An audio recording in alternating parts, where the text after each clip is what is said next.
রাত সকালে লক্ষণ শেঠের বাড়িতে ইডি তল্লাশি। মঙ্গলবার সকাল থেকে ইডি তল্লাশি শুরু হয়েছে। মেডিকেল তথা ডাক্তারি পড়ুয়ার দুর্নীতির অভিযোগ উঠেছে। সেই অভিযোগের ভিত্তিতে এদিন শুরু হয়েছে তল্লাশি। সল্টলেকের পাশাপাশি হলদিয়াতেও চলছে ইডি তল্লাশি।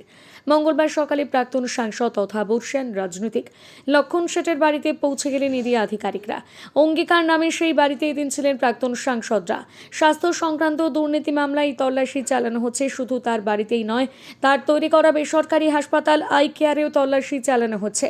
ডাক্তারিতে এনআরআই কোটা নিয়ে দুর্নীতির অভিযোগ উঠেছিল।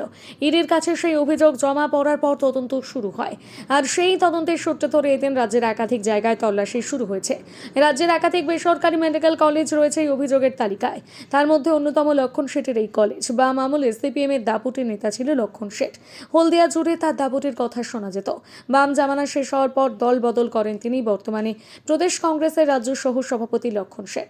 তবে বছর ৭৯ লক্ষণ শেঠকে এখন আর সেভাবে রাজনীতিতে সক্রিয় হতে দেখা যায় না।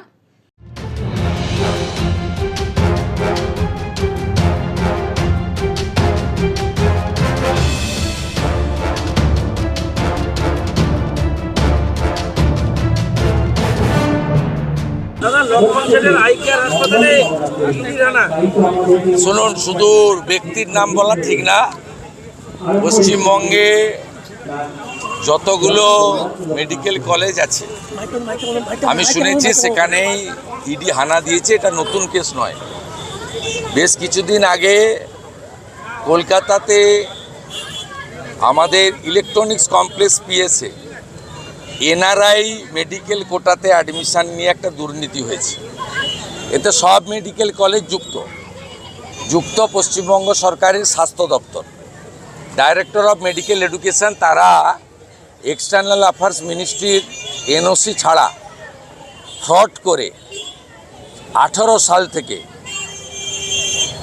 এই ধরনের অ্যাডমিশন করিয়েছেন এনআরআই কোটাতে। এবং এটা কলকাতাতে যে ইলেকট্রনিক্স কমপ্লেক্স পিএস রয়েছে বিধাননগর, সেখানে এফআইআর হয়েছিল। সেই এফআইআর কলকাতা হাইকোর্ট পর্যন্ত গেছে।